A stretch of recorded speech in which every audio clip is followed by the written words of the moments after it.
Selamat pagi dan salam sejahtera untuk kita semua. Baiklah, pada pagi ini kita akan melanjutkan pembelajaran kita, yaitu mengenai proses penyusunan peraturan perundang-undangan di Indonesia. Nah, sebelum kita memulai pembelajaran kita, ada baiknya kita berdoa menurut agama dan kepercayaan kita masing-masing. Berdoa dimulai.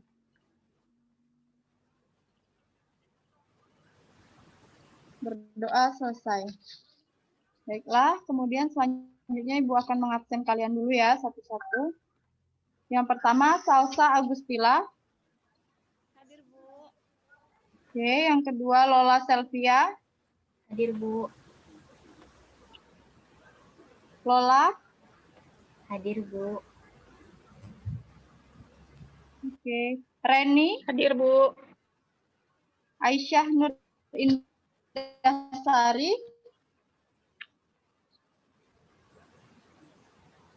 Aisyah. Oke, baiklah, Aisyah hadir ya. Langsung saja, yaitu kita masuk ke dalam materi pembelajaran kita pada hari ini.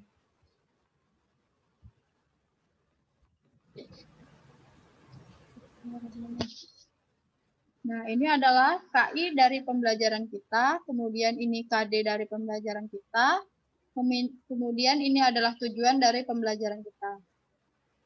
Nah, kita langsung masuk saja ke dalam materi pembelajaran kita, yaitu peraturan perundang-undangan yang telah disebutkan dalam tata urutan perundang-undangan yang diatur dalam Undang-Undang Nomor 12 Tahun 2011. Nah, jadi hierarki atau tingkatan undang-undang yang ada di Indonesia atau perundangan yang ada di Indonesia itu diatur di dalam Undang-Undang Nomor 12 Tahun 2011. Kemudian Undang-Undang Dasar Negara Republik Indonesia tahun 1945 merupakan hukum dasar dalam peraturan perundang-undangan. Sebagai hukum dasar, Undang-Undang Dasar mengikat setiap warga negara dan berisi norma dan ketentuan yang harus ditaati. Nah, kemudian Majelis Permusyawaratan berwenang mengubah dan menetapkan Undang-Undang Dasar sesuai amanat pasal 3 ayat 1 Undang-Undang Dasar 1945. Perubahan terhadap Undang-Undang Dasar Negara Republik Indonesia tahun 1945 sudah dilakukan sebanyak 4 kali perubahan atau 4 kali amandemen.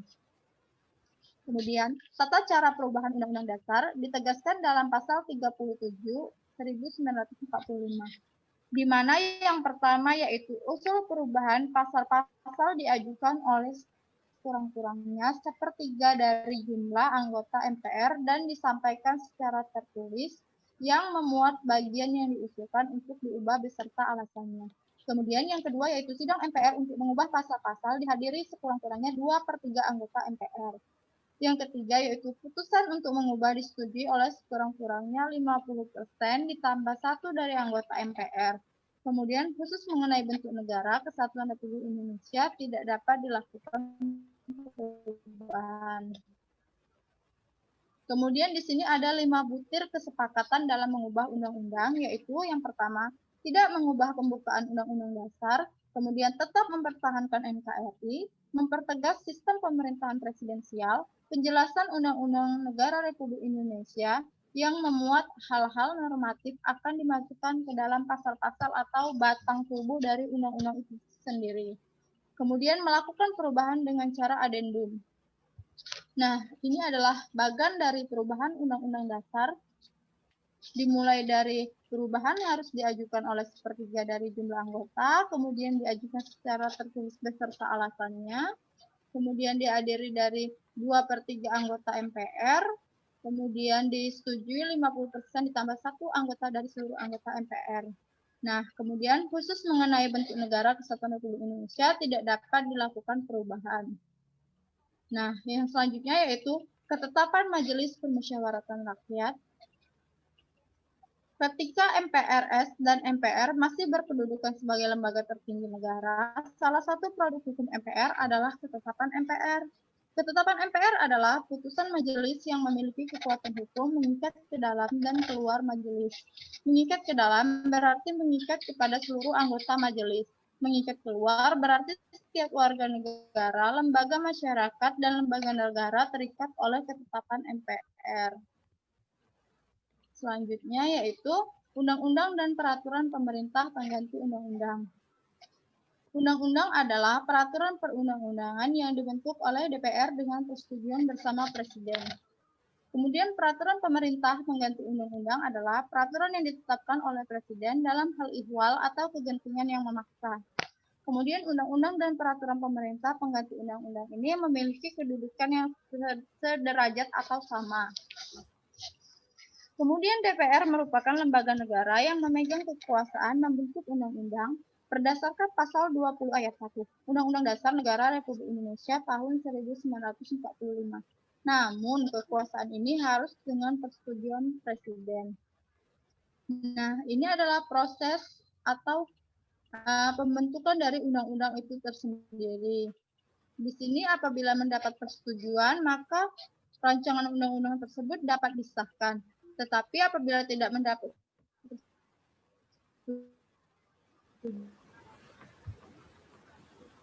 persetujuan, maka tidak boleh diajukan lagi dari peraturan perundang-undangan yang setara kedudukannya dengan undang-undang, yaitu peraturan pemerintah pengganti undang-undang.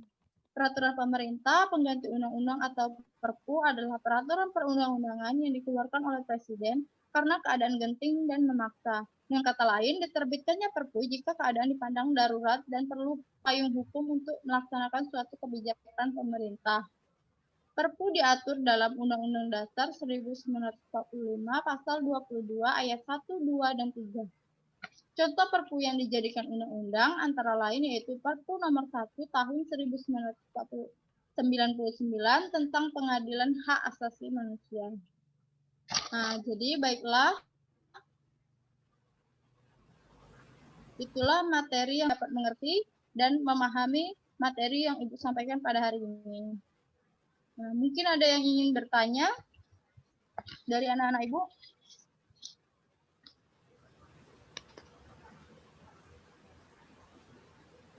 Ayo dipersilahkan jika ada yang ingin bertanya. Saya, Bu. Oke, Reni, dipersilahkan. Ya, pertanyaannya, bagaimana sebuah peraturan negara itu dapat dibuat? Dan kemudian bagaimana cara menyebarkannya kepada masyarakat? Begitu, terima kasih. Oke, baik. Terima kasih kepada Reni atas pertanyaannya. Jadi pertanyaan dari Reni adalah, bagaimana sebuah peraturan negara dibuat dan cara menyebarluaskannya pada masyarakat? Nah, jadi Reni, sebuah peraturan negara dibuat setelah melalui proses yang panjang, mulai dari perencanaan, penyusunan, pembahasan, pengesahan, dan pengundangan.